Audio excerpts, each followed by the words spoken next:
Hello friends, welcome back to online Shikshan. मैं हूं आपके साथ अंजलि बालियान और आप सभी का स्वागत करती हूं आपके अपने यूट्यूब चैनल ऑनलाइन शिक्षण पर। दोस्तों, आज की इस क्लास में हम इंग्लिश के बहुत ही इम्पोर्टेंट क्वेश्चंस का मॉक टेस्ट लगाने वाले हैं और साथ साथ आपको दोस्तों आंसर करते हुए चलना होगा, क्योंकि क्वेश्चन मैं आपको समझाऊंगी कि पूछा क्या गया है, लेकिन उसमें आंसर आपको करना होगा कि इसका आंसर क्या होगा। बहुत ही महत्वपूर्ण क्वेश्चन का ये सेट होगा, क्योंकि इसमें सभी प्रीवियस ईयर पेपर में आए हुए क्वेश्चंस मैंने इंक्लूड किए हैं। ऑलराइट गाइस, तो सभी लोग तैयार हो जाइए, हम शुरू करने वाले हैं इंग्लिश का mock test. So are you ready guys? एक बार सभी लोग थम्स अप करेंगे और मुझे इन्फॉर्म करेंगे कि आप सभी लोग तैयार हैं। तो हम शुरू करें फिर। आज के मॉक टेस्ट का बहुत अच्छे प्रश्न होने वाले हैं और सभी को साथ साथ में ध्यान से समझते हुए चलना है कि अगर क्वेश्चन ऐसे पूछा जाता है तो उसका आंसर कैसे करें। ये चीज़ समझना सबसे ज़्यादा ज़रूरी होता है आपके इंग्लिश के पेपर में। दोस्तों, इन क्वेश्चंस का पहला एक पार्ट मैं आपके साथ डिस्कस कर चुकी हूँ। आज हम इसका सेकंड पार्ट डिस्कस करेंगे और आगे बढ़ते हुए चलेंगे, हर एक क्वेश्चन को देखेंगे। यहाँ सभी क्वेश्चन जो है वो प्रीवियस ईयर पेपर में पूछे जा चुके हैं, सो बहुत ध्यान से आपको देखना है। पहले नंबर पर ही बहुत ही महत्वपूर्ण प्रश्न आ जाता है यहाँ पर, doctor West method is also known as. जो डॉक्टर वेस्ट मेथड है वो और किस नाम से जाना जाता है। अब आप इन चारों ऑप्शंस को देखिए और बताइए कि जो डॉक्टर वेस्ट का न्यू मेथड है, डॉक्टर वेस्ट का मेथड है, वो और किस नाम से इनमें से जाना जाएगा। तो आपका टाइम शुरू होता है अब। जल्दी जल्दी से सभी लोग कमेंट करिए और आंसर कीजिए। पहला ऑप्शन जैसे दिया गया है प्ले मेथड, तो क्या इसको प्ले मेथड बोलेंगे? क्या आपको ऐसे लगता है? बिल्कुल नहीं। प्रैक्टिकल मेथड नहीं, ये भी नहीं होगा। रीडिंग मेथड बिल्कुल नहीं होगा। तो क्या बचा? इंडक्टिव मेथड यानी आगमन विधि। ठीक है, आगमन विधि के नाम से हम इसको जानते हैं। किसको? डॉक्टर वेस्ट मेथड को हम एक और नाम से जानते हैं, वो होता है आगमन विधि। ठीक है, जो यानी बाहर से दूसरे देश से ली गई है। Then next question is choose the correct article. यहाँ पर आपको करेक्ट आर्टिकल फिल करना है। आपको पूछा गया है क्वेश्चन में, we decided to stay at dash hotel in the centre of the town. कहा गया है कि हमने निर्णय लिया है कि जो कस्बे के मध्य में जो होटल है, कस्बे के सेंटर में जो होटल है, हम उसी वाले होटल में रुकेंगे जो कस्बे के मध्य में है। इसका मतलब क्या हुआ दोस्तों कि जब आप इतने अच्छे तरीके से बता रही है कि उसी होटल में रुकना है जो कस्बे के सेंटर में है, इसका मतलब क्या हुआ कि ये आपके लिए डेफिनेट है, आप इसको जानते हैं। ठीक है, इस होटल में आप पहले भी रुके हैं या फिर आप जानते हैं इसके बारे में। तो फिर यहाँ पर जब डेफिनेट आर्टिकल की बात हो जाए, जिसको हम जानते हैं पहले से, तो किस आर्टिकल का यूज़ करते हैं? ठीक है, तो वहाँ पर हम आर्टिकल दा का यूज़ करते हैं डेफिनेट आर्टिकल में। ठीक है, यानी जिसको हम जो पहले से ही निश्चित है, पहले से ही डिसाइडेड है कि वहीं रुकना है, वहीं रुकना है। ठीक है, तो आपको पता चल गया यहाँ पर दा का यूज़ क्यों हुआ, बहुत अच्छे से, क्योंकि हमें पता था कि कहाँ रुकना है, पहले ही डिसाइडेड था। ठीक है, और हम उसको जानते भी थे। Then next question is choose the correct verb. आपको वर्ब चुननी है यहाँ पर सही। सभी लोग आंसर करेंगे, देखते हैं सबसे पहले कौन इसका आंसर करेगा। Each boy and each girl dash punished. यहाँ पर आपको इनमें से करेक्ट वर्ब का चुनाव करना होगा, वॉज वर इज आर में से। देखते हैं कौन सही इसका आंसर करेगा। हरी अप गाइस, जल्दी से आंसर कीजिए। दोस्तों, जब भी कोई इस तरह का सेंटेंस आता है, आपको यहाँ पर वर्ब लगाने से पहले ये देखना होगा कि ये सिंगुलर है या प्लूरल है। ठीक है, तो यहाँ पर दोस्तों एक वर्ड यूज़ हुआ है जिसको हमने कहा क्या? ईच। ठीक है, यानी प्रत्येक लड़का और लड़की दंडित किए जाएंगे या पनिष्ड किया जाएगा उनको। ठीक है, तो प्रति एक क्या होता है? एक वचन होता है, बहुवचन होता है? बताइए आप लोग। प्रत्येक की अगर हम बात करें तो दोस्तों प्रत्येक में आते तो सब है, लेकिन जो प्रत्येक शब्द है ये अपने आप में सिंगुलर है। ठीक है, तो इसका मतलब हमें यहाँ पर सिंगुलर के साथ यूज़ होने वाली वर्ब देखनी पड़ेगी, कौन सी हम यूज़ करेंगे। तो कौन है इनमें? Was were is are. Is are का तो हम यूज़ नहीं कर सकते क्योंकि ये पास्ट टेंस है, ठीक है। तो इसका मतलब हमें वाज और वर में से चुनाव करना है, तो सिंगुलर के साथ वॉज वर्ब का यूज़ हम करते हैं। हमने चुन लिया अपना आंसर। बहुत अच्छा दोस्तों, जिसने भी वॉज आंसर किया है दैट्स वेरी गुड। अगला प्रश्न आ जाता है, choose the correct spelled word. बहुत अच्छा क्वेश्चन है और बहुत ही ज़्यादा गलतियां इसमें लोग करते हैं क्योंकि उनको ग्रामर की स्पेलिंग में बहुत कन्फ्यूज़न रहता है। अब के बाद आपका कन्फ्यूज़न दूर हो जाने वाला है, कन्फ्यूज़न नहीं रहना चाहिए आपको ग्रामर की स्पेलिंग में खासकर। तो बताइए आप सभी लोग इसका आंसर कीजिए, which one is the correct spelled word. There are 3 seconds for you to answer guys, जल्दी से आंसर कीजिए सभी। Choose the correct spelled word. तो ग्रामर की स्पेलिंग दोस्तों, पहला अगर देखें तो यहाँ ग्रामर गलत लिखा हुआ है क्योंकि यहाँ पर ई का यूज़ कर दिया गया है, देन ये गलत हो जाएगा, ये भी गलत है और ये भी गलत इसकी स्पेलिंग है। तो which one is the correct, एक ही बचता है आपका, सीधा सीधा इसी पर आपका नज़र जाना चाहिए, GRAMMAR। यही स्पेलिंग होती है सही ग्रामर की, GRAMMAR। एग्ज़ाम में पूछा हुआ प्रश्न है, बहुत ही अच्छा प्रश्न ये बनता है। अगला क्वेश्चन है, अब दोस्तों हम आगे बढ़ते हैं, ठीक है। इसका समझ में आ गया आपको ग्रामर की स्पेलिंग आपको कैसे लिखनी है। Next question is, who invented bilingual method.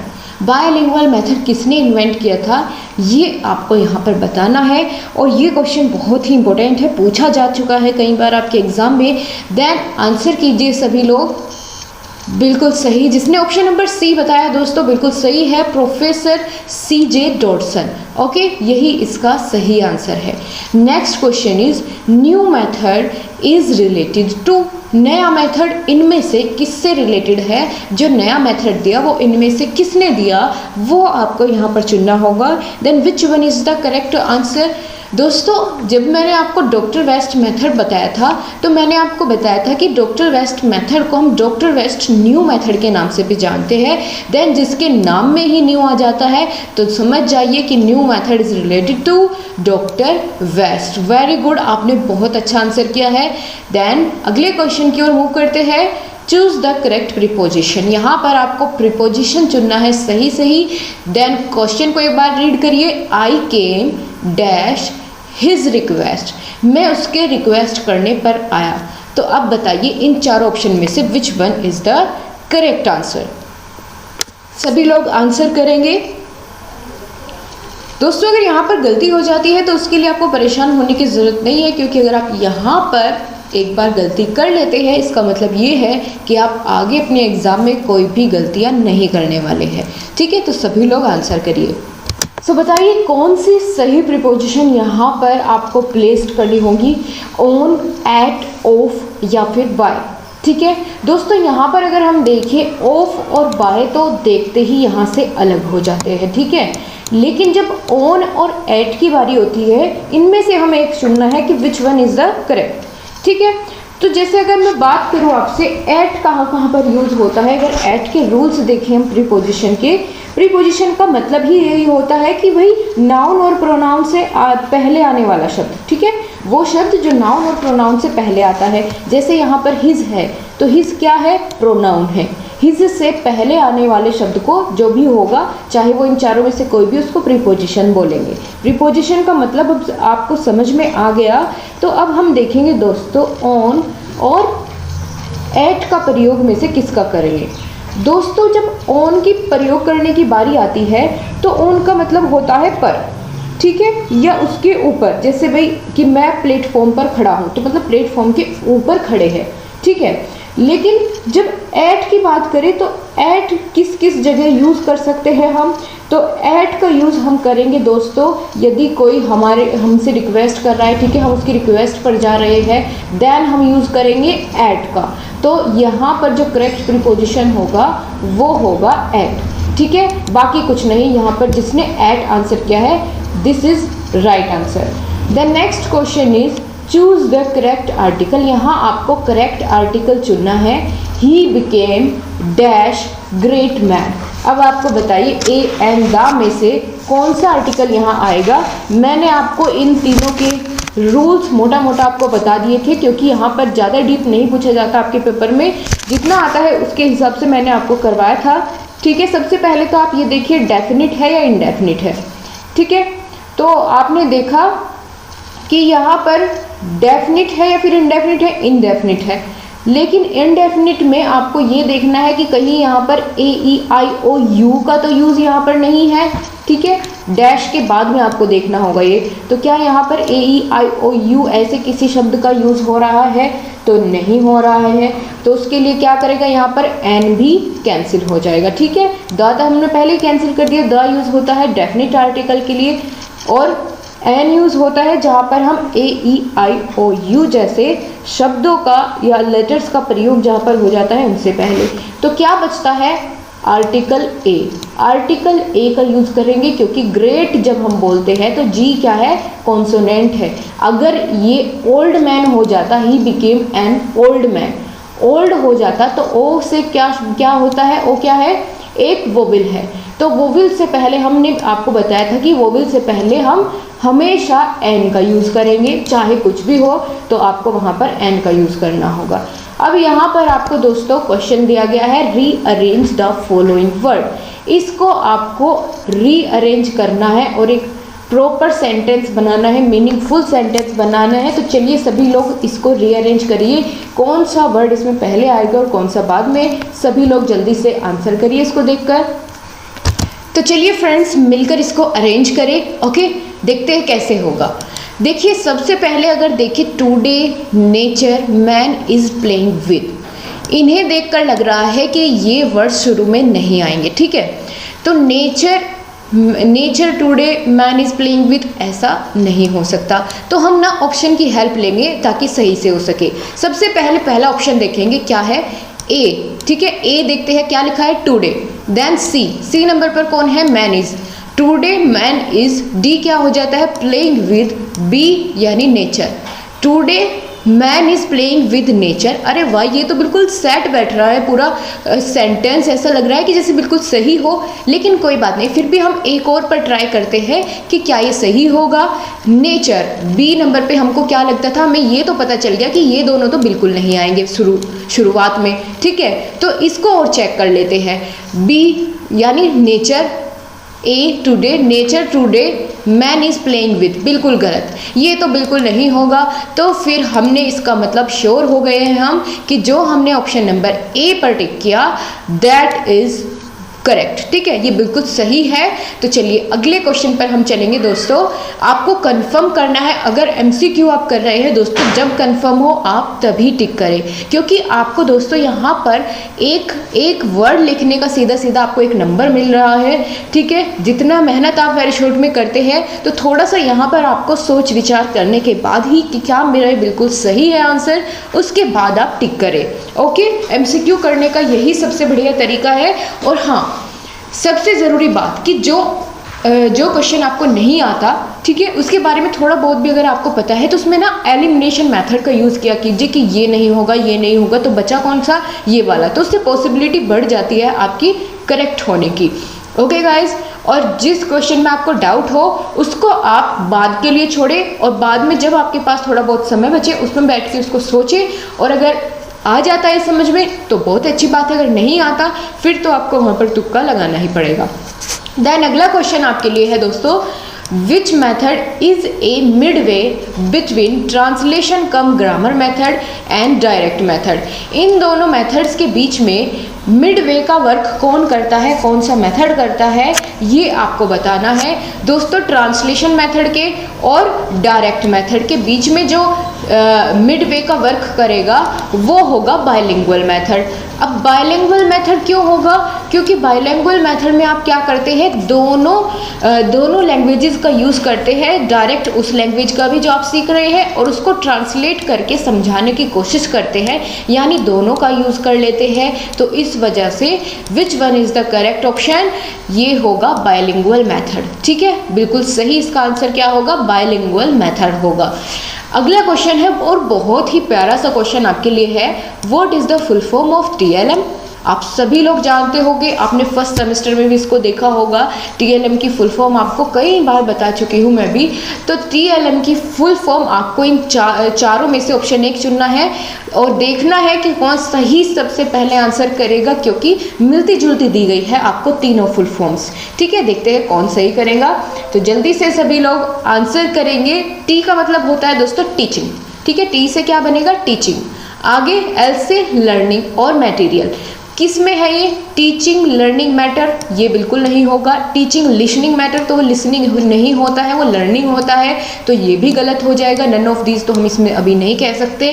Then third option क्या बचता है? Teaching learning material, this one is the correct option. तो यही आपने टिक करना है। Teaching learning material full form होती है TLM की। ऑलराइट, अगले क्वेश्चन पर बढ़ेंगे। Fill the correct preposition. यहाँ पर फिर से आपको प्रीपोजिशन फिल करनी है और करेक्ट आपको बतानी है इनमें से कौन सी होगी। We got dash difficulties. Difficulty मतलब मुसीबत, बहुत सारी परेशानियों में हमें हमारे ऊपर बहुत सारी परेशानी आ गई है, या हम बहुत सारी परेशानियों में हैं। ठीक है, मैं बहुत सारी परेशानी में हूँ, मेरी परेशानी को दूर करो। तो परेशानी में हूँ, में की साउंड इनमें से किसके साथ आएगी, किस प्रीपोजिशन के साथ आएगी? इनके साथ, या एट के साथ, या ऑन के साथ, या इनटू के साथ। ठीक है, डिफ़िकल्टीज़ इनटू का अगर यूज़ करें तो मैं बहुत सारी डिफ़िकल्टीज़ के अंदर हूँ, ऐसा तो नहीं होगा ना। डिफ़िकल्टीज़ के ऊपर हूँ या उस पर हूँ, डिफ़िकल्टीज़ पर हूँ, तो ऐसा नहीं, डिफ़िकल्टीज़ में हूँ। इसका मतलब ये है कि मैं बहुत सारी परेशानियों में हूँ। ठीक है, तो इसका फिर करेक्ट ऑप्शन क्या होगा, आप बताइए सभी लोग। बिल्कुल सही, जिसने ऑप्शन नंबर 1 किया है, आप सभी लोगों का बिल्कुल सही आंसर है। बहुत ही अच्छा आपने आंसर किया। ठीक है, अगला क्वेश्चन आ जाता है, what is the 2 productive skills. आपने बताना है कि इनमें से 2 सबसे प्रोडक्टिव स्किल कौन से हैं? लिसनिंग और रीडिंग, स्पीकिंग और राइटिंग, या लिसनिंग और स्पीकिंग, या रीडिंग और राइटिंग। इनमें से सबसे प्रोडक्टिव स्किल आपसे पूछा गया है, तो जल्दी से आंसर कीजिएगा। विच वन इज़ द करेक्ट? दोस्तों, बोलना और लिखना। ठीक है, सबसे प्रोडक्टिव स्किल होता है कि बोलना और उसको फिर लिखना, ये सबसे प्रोडक्टिव स्किल माना जाता है। Then option number B is correct. Next question है, fill in the blank with suitable pronoun. दोस्तों, यहाँ पर क्वेश्चन तो थोड़ा अलग पूछा गया है, लेकिन किया कुछ और गया है। यहाँ तो कहा है कि fill in the blank the suitable pronoun. आपको एक सेंटेंस दिया होगा, देन वहाँ पर प्रोनाउन के लिए आपको खाली जगह दी जाएगी और वहाँ आपको फिर प्रोनाउन फिल करना है। लेकिन यहाँ पर आपके लिए क्या किया गया है, यहाँ पर प्रोनाउन दे दिए गए हैं और सेंटेंस देना यहाँ पर ये भूल गए हैं या फिर गलत प्रिंट हुआ है। तो चलिए कोई बात नहीं, क्वेश्चन आया है तो हम करेंगे और समझेंगे कि अगर इस तरह का क्वेश्चन आता है तो आपको कैसे हैंडल करना होगा। ठीक है, आपसे क्वेश्चन दोस्तों इस तरीके से पूछा जाएगा, जो यहाँ पर देखिए, जिसे मैं यहाँ पर हाईलाइट कर रही हूँ। ठीक है, यहाँ वूम को भूल जाइए थोड़ी देर के लिए। Dash do you want to meet. ठीक है, तो अब यहाँ से इन चारों प्रोनाउंस में से आपको चुनना होगा। तो देखिए कौन सा इसमें सही फिट होगा।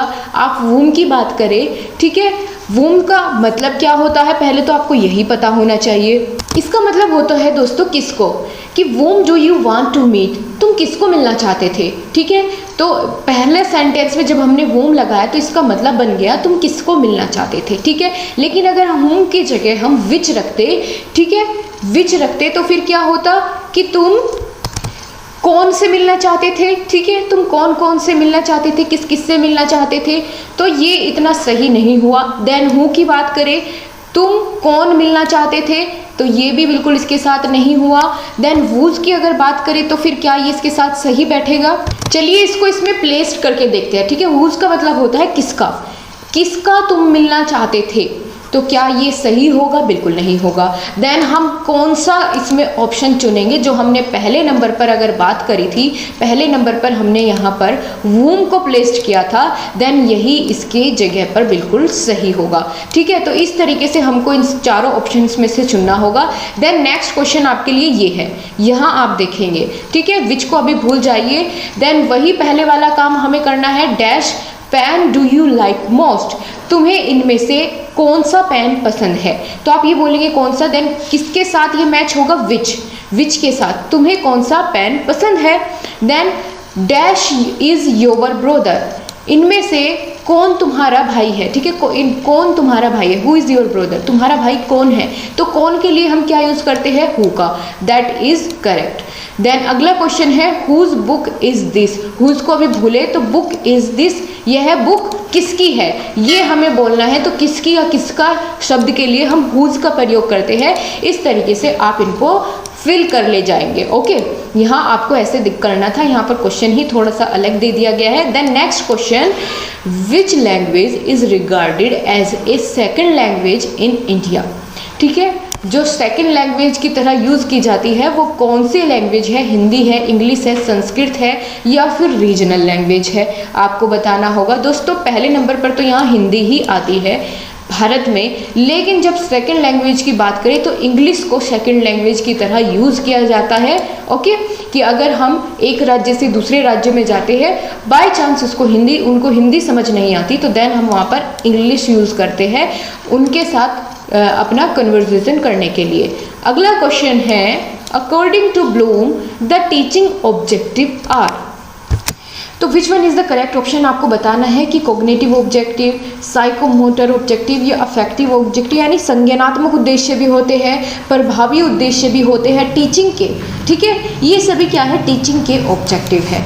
तो इसका मतलब ये होगा कि ये सभी ऑब्जेक्टिव है, देन कौन सा ऑप्शन सही हो जाएगा, ऑप्शन नंबर डी सही हो जाएगा, ठीक है, ऑल ऑफ दी अबोव, ये सभी सही है।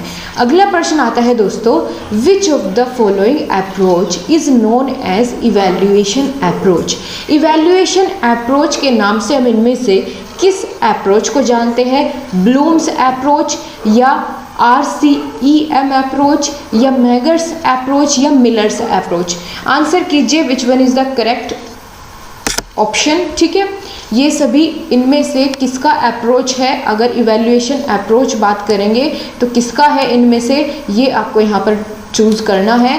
देन ऑप्शन नंबर ए जिसने भी बताया है बिल्कुल सही है आपका, ब्लूम्स अप्रोच, इवैल्यूएशन अप्रोच जो होता है वो ब्लूम अप्रोच का है, ठीक है।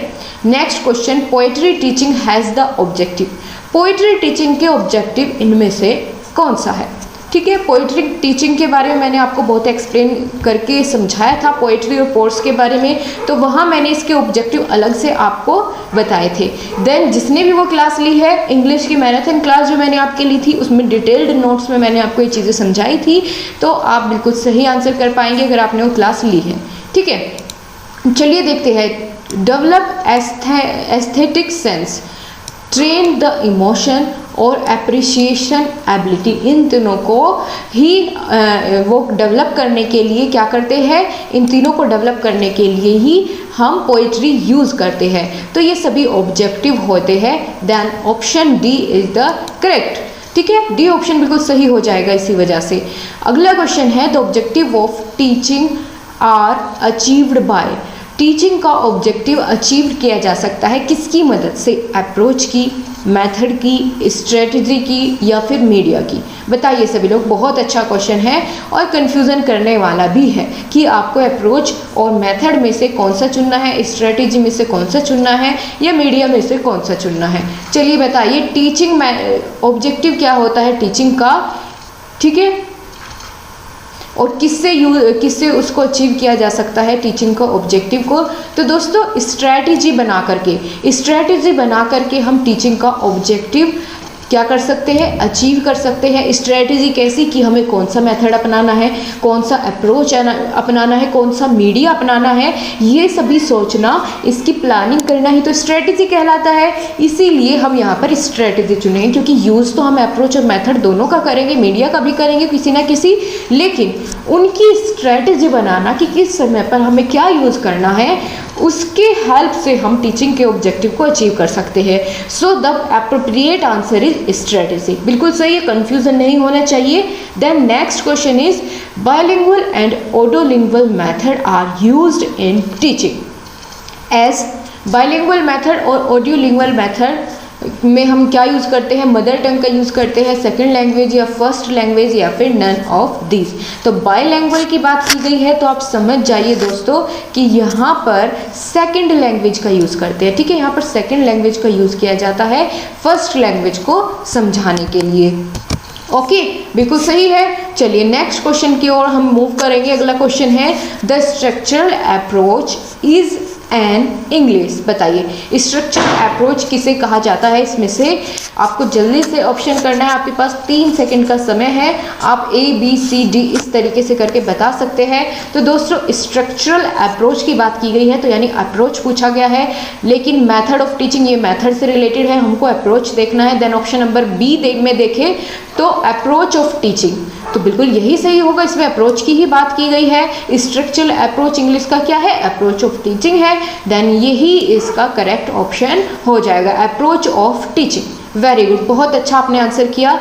Then next question, audio and visual sense of the learners are facilitated by, किसके थ्रू फैसिलिटेट किया जा सकता है लर्नर्स की सेंस को, विजुअल ऑडियो विजुअल सेंस को? तो क्या एजुकेशन रेडियो के थ्रू या फिर रेडियो के थ्रू? दोस्तों आपकी विजुअल सेंस नहीं बढ़ाई जा सकती, ऑडियो सेंस को इंक्रीज कर सकते हैं।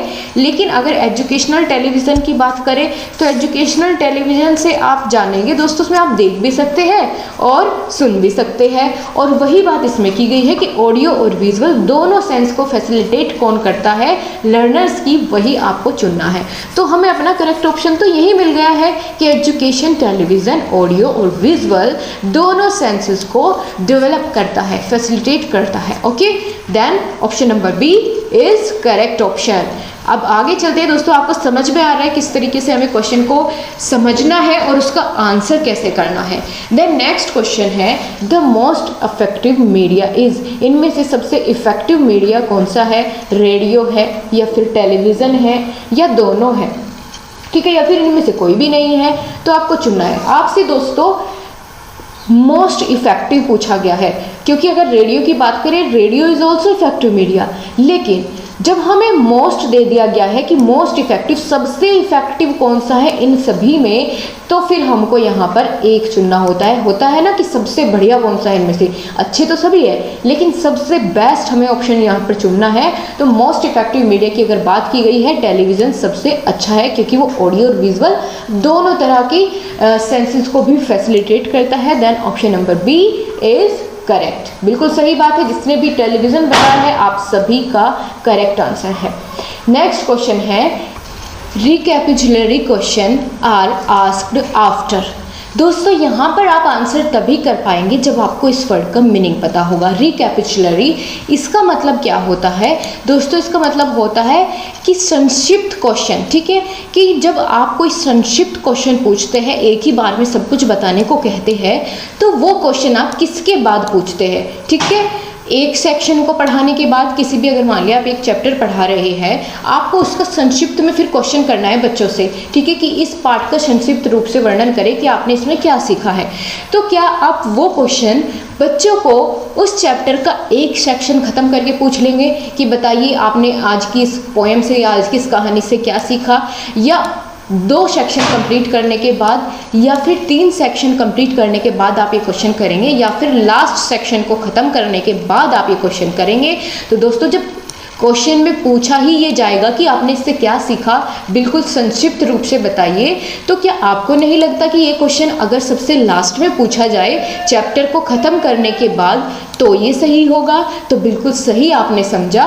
यहाँ पर ऑप्शन नंबर D यानी लास्ट सेक्शन के बाद में आपने ये क्वेश्चन बच्चों से करना है कि बताइए आपने इस कहानी में क्या सीखा है, संक्षिप्त रूप में बताइए। ठीक है, तो then option number D is correct option. Next question is which of the following compositions do not provide opportunity to student for free thinking की opportunity इनमें से कौन सा composition provide नहीं करता है? ये आपको यहाँ पर चुनना है। क्वेश्चन का मतलब समझिए, नहीं प्रोवाइड पूछा है, ठीक है, कभी आप जल्दीबाजी में गलत इसको करें, तो चलिए आंसर कीजिए कौन सा सही होगा। ठीक है दोस्तों, अगर बात करें गाइडेड कंपोजिशन, यानी मतलब जो सामने वाला बता देता है बिल्कुल वैसा वैसा करना होता है, तो क्या उसमें आप फ्री होकर सोच सकेंगे, फ्री होकर अपना मन चाहे बातें उसमें कर सकेंगे या सोच सकेंगे?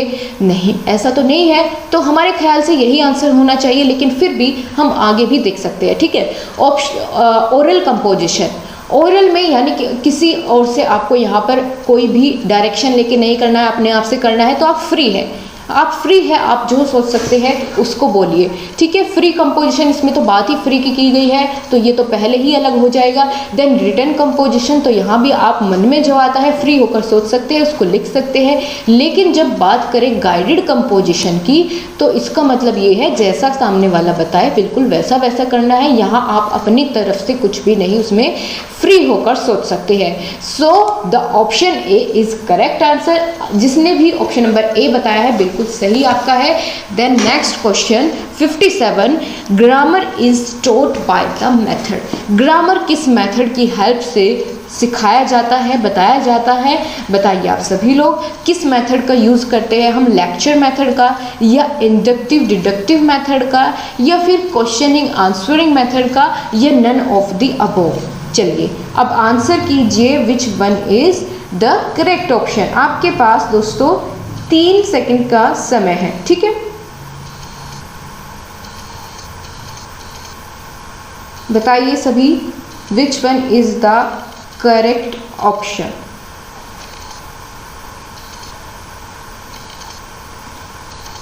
दोस्तों अगर बात करें, प्रेरक निगमन विधि का यूज़ कर सकते हैं, ठीक है, ग्रामर को पढ़ाने के लिए, यानी मतलब दूसरे दूसरे एग्जाम्पल दे करके, ठीक है। तो ऐसा हम किस में करते हैं? ना तो क्वेश्चनिंग में, ना ही लेक्चर में। ये मेथड हम अपनाते हैं इंडक्टिव डिडक्टिव मेथड में, ठीक है। इस मेथड को यूज़ करते हैं ग्रामर को सिखाने में, टॉट करने में।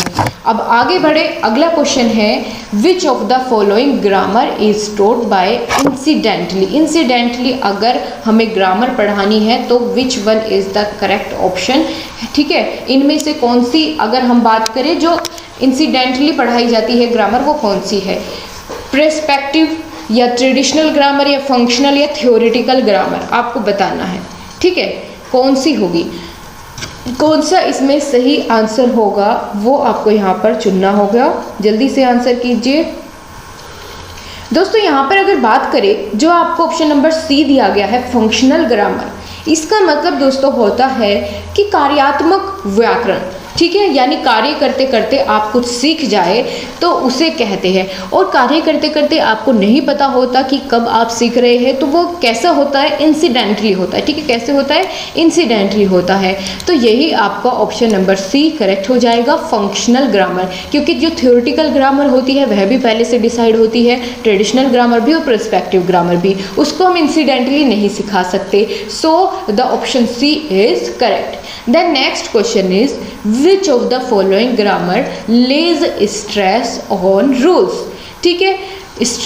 कौन सी इनमें से क्या बताया गया है कि स्ट्रेस डालती है ग्रामर्स के रूल्स पर? ट्रेडिशनल ग्रामर जब हम यूज़ करें वो ज़्यादा रूल्स पर फोकस करती है, या इंसिडेंटल ग्रामर, या फंक्शनल, या डिस्क्रिप्टिव? चलिए बताइए आप सभी लोग, आपके अकॉर्डिंग कौन सा ग्रामर इनमें से ऐसा है जिस पर रूल्स पर ज़्यादा फोकस किया जाता है? Then according to the question option A correct हो जाएगा। ट्रेडिशनल ग्रामर में हम क्या करते हैं? सबसे ज़्यादा रूल्स पर फोकस करते हैं। जो ट्रेडिशनल ग्रामर की अगर बात करें तो ऑप्शन नंबर ए, जिसने भी बताया है बिल्कुल सही आपका आंसर है, very good. Then next question is to what is pronunciation related, ठीक है। इनमें से प्रोनाउंसिएशन रिलेट करता है किससे? वोकैबुलरी से, स्पीकिंग से, इंटोनेशन से, या ऑल ऑफ द अबव? चलिए बताइए किससे रिलेट करता है? दोस्तों वोकैबुलरी की अगर बात करें उससे भी रिलेट करेगा प्रोनाउंसिएशन, है ना, करेगा ना। जब आपको सही सही वर्ड्स पता होंगे तभी आप उनको बोल पाएंगे। स्पीकिंग, तो स्पीकिंग से तो सीधा सीधा है, क्योंकि उसमें करना क्या होता है? बोलना ही तो होता है। And then third one option is intonation. Intonation का मतलब दोस्तों होता है उतार चढ़ाव, किसमें? आवाज़ में। कि जब हम किसी वर्ड को बोलते हैं, स्पीक करते हैं, तो उसमें क्या होता है कि हमारी जो पिच होती है वो कभी ऊपर होती है, कभी नीचे होती है। क्यों? क्योंकि हम किसी वर्ड पर ज़्यादा फोकस करते हैं और किसी पर कम, तो वो हमारे ऊपर डिपेंड होता है। लेकिन ये भी रिलेटेड होता है प्रोनाउंसिएशन से। सो इसका मतलब ये हुआ कि तीनों ऑप्शन सही है। तो हम कौन सा ऑप्शन टिक करेंगे? Option number D is the correct answer, ठीक है। ऑप्शन नंबर डी बिल्कुल सही हो जाएगा। आप लोगों को समझ में आया क्यों? ठीक है, रीजन जानते हुए चलिए आपको खुद ब खुद सभी चीजें समझ में आती रहेगी।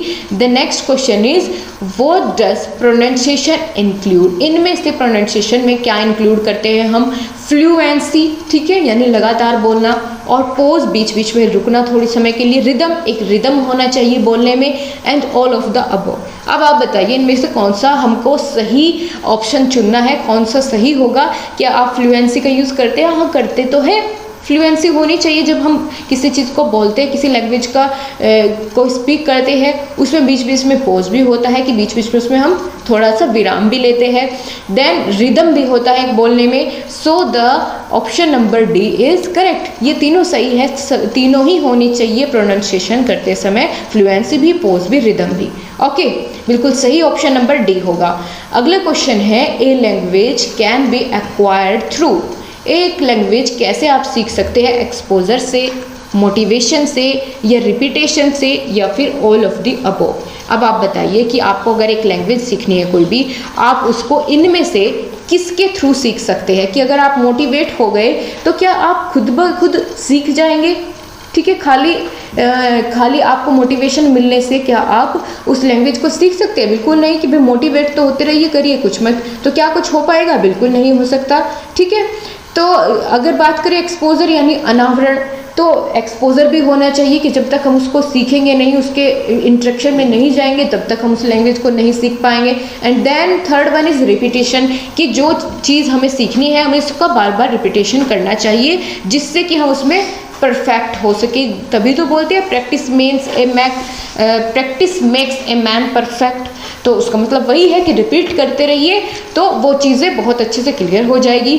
तो इसका मतलब ये है कि हमें तीनों चीज़ों की ज़रूरत पड़ती है किसी भी लैंग्वेज को सीखने में, ठीक है, उसको एक्वायर करने में। तो ऑप्शन नंबर डी क्या हो जाएगा? बिल्कुल करेक्ट हो जाएगा, यही इसका सही ऑप्शन होगा। बिल्कुल सही बात है, आप लोगों को समझ में आ रहा है। गाइस, अगर आपने अभी तक क्लास को लाइक नहीं किया है, लाइक ज़रूर करें, बिना कहे कर दिया करिए अगर आपको क्लास पसंद आती है तो, ठीक है। So thank you so much guys, फिर से मुलाकात होगी अगली क्लास में, तब तक के लिए बाय बाय, टेक केयर। अरे ये तो आधे क्वेश्चन ले रहे थे।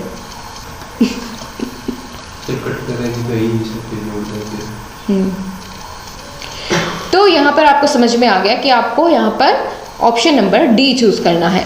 अगले क्वेश्चन की तरफ हम यहाँ पर बढ़ेंगे। अगले क्वेश्चन में दोस्तों 2019 में पूछा गया प्रश्न है, बहुत ही अच्छा क्वेश्चन है। What are the two productive skill? ये दोस्तों क्वेश्चन रिपीट हो गया है, अभी थोड़ी देर पहले हमने जाना था कि इनमें से सबसे प्रोडक्टिव स्किल कौन सा है, आप बताइए। तो हमने वहाँ पर दोस्तों क्या जाना था? स्पीकिंग और राइटिंग। इसमें तो ज़्यादा बताने की ज़रूरत नहीं है क्योंकि अभी ये रिपीट हो गया है क्वेश्चन, ठीक है। वहाँ इससे पहले भी ऐसा ही क्वेश्चन आया था और वो साल 2016 में रिपीट हुआ था और ये 2019, तो आपको पता चल गया कि क्वेश्चन रिपीट होते हैं क्योंकि आपके सामने ही यहाँ पर एग्जाम्पल मिल भी गया है, ठीक है। तो स्पीकिंग और राइटिंग सबसे ज़्यादा प्रोडक्टिव स्किल्स होते हैं। नेक्स्ट क्वेश्चन क्या है? The aim of teaching a second language should not be. दूसरी लैंग्वेज को सिखाने का ऑब्जेक्टिव इनमें से कौन सा नहीं है, एम कौन सा नहीं है? तो नहीं पूछा गया है तो बहुत ध्यान से इसका मतलब क्वेश्चन करना होगा। सबसे पहला है to understand the spoken English, spoken language, तो ये तो एम होता है, इसलिए इसको तो हम आंसर नहीं करेंगे, ठीक है। ये तो इसका आंसर बिल्कुल नहीं होगा। तो फिर अगले ऑप्शन की तरफ बढ़े, to read the language with comprehension, ये तो नहीं होता इसका एम। तो ये हो सकता है, अभी पहले एक बार और आगे देख लेते हैं, to forget the mother tongue, ये भी दोस्तों नहीं होता एम सेकंड लैंग्वेज को सिखाने का, ठीक है। देन डी ऑप्शन क्या है? टू राइट लैंग्वेज करेक्टली, तो ये भी इसका ऑप्शन सही है कि भाई लैंग्वेज को सही करेक्टली लिख सके। देन इन दोनों में से अब हमको चुनना है which one is the correct. To read language with comprehension, तो ये सही हो जाएगा as compare to forget the mother tongue. इसका मतलब ये नहीं होता कि आप अपनी मदर टंग को भूल जाए, ठीक है। और अगर बात करें आपके मॉडल पेपर की, तो यहाँ पर इसका आंसर दोस्तों गलत दिया गया है। आपने ऑप्शन नंबर सी टिक करना है, यही एम नहीं होता है जो सेकेंड लैंग्वेज को सिखाने का, ये एम नहीं होता है कि आप अपनी मदर टंग को, मातृभाषा को भूल जाए, ठीक है। ये इसका एम बिल्कुल भी नहीं हो सकता है। Then option number C correct हो जाएगा। अगर आपका मैं आपको यहाँ पर टिक कर देती हूँ। जब मैं आपको ये PDF फाइल प्रोवाइड करूँगी तो आपको बिल्कुल सही इसमें आंसर मिलेगा, ठीक है। देन इसका ऑप्शन नंबर सी करेक्ट हो जाएगा। मैं इस पर ये मार्किंग वाली ही PDF आपको दे दूँगी। ऑलराइट, चलिए नेक्स्ट क्वेश्चन देखते हैं। Which composition provide students for free thinking. Then ये क्वेश्चन फिर से रिपीट हो गया है। सॉरी गाइज रिपीटेशन के लिए, लेकिन कोई बात नहीं, जितना रिपीट करेंगे उतना अच्छा भी है। आपको अगर ये क्वेश्चन आए तो आप नहीं छोड़ेंगे, क्योंकि ये क्वेश्चन 2 साल एग्जाम में रिपीट हो चुका है। यहाँ आपको बताना है कि कौन सा कंपोजिशन जो है स्टूडेंट्स को फ्री थिंकिंग करने के लिए आपको छोड़ देता है। तो फ्री कंपोजिशन होगा, ऑब्वियसली यही होना है इसका आंसर, ठीक है। तो option number D is the correct, free composition.